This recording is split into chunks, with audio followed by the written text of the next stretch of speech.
Welcome back to Space-Time Softmax. Today we are tackling the most misunderstood word in all of physics: entropy. Forget the messy room analogy. While people often call entropy disorder, that description is incomplete and often misleading. To understand entropy accurately, we need to look at how energy is distributed among particles. It is a measure of probability. Think of it as the difference between the macro state, what we see, and the microstates, the countless ways the system can be arranged internally. If you flip 4 coins, there is only one way to get all heads. That is a low entropy state because it is very specific. But there are 6 different ways to get 2 heads and 2 tails. This state has higher entropy because it is far more probable. Physicists call the number of these microstates multiplicity, denoted by the Greek letter omega. This leads us to the most famous equation in statistical mechanics: S equals K times the natural log of W, where W is the multiplicity. Ludwig Boltzmann was so proud of this discovery that he had it engraved on his tombstone in Vienna. Entropy isn't just about stuff being messy, it's about energy spreading out.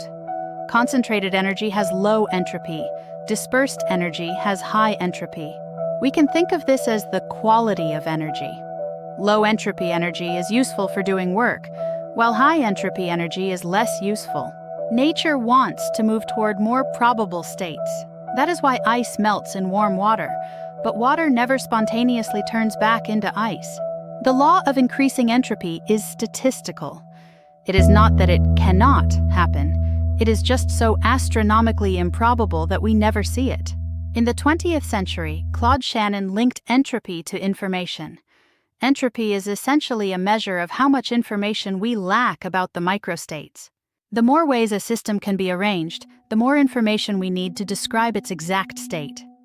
High entropy means high uncertainty. This gives time an arrow. Because entropy almost always increases, we can distinguish the past from the future. The past had lower entropy, the future will have more. This simple statistical fact is what makes the universe look different forward and backward. Can entropy decrease? Locally, yes. A growing plant creates order, but it does so by exporting even more entropy to its surroundings as heat. The total entropy of the universe, the system plus its surroundings, must always increase. There are no exceptions to this global rule. From the cooling of your morning coffee to the eventual fate of the stars, entropy is the quiet force driving everything toward equilibrium. So remember, entropy isn't just a mess. It is probability, it is the spreading of energy, and it is the very reason why yesterday is gone forever. Next time, we will explore the second law of thermodynamics in more detail to see exactly why time flows in one direction. Thanks for watching Space-Time Softmax. I will see you in the next lesson.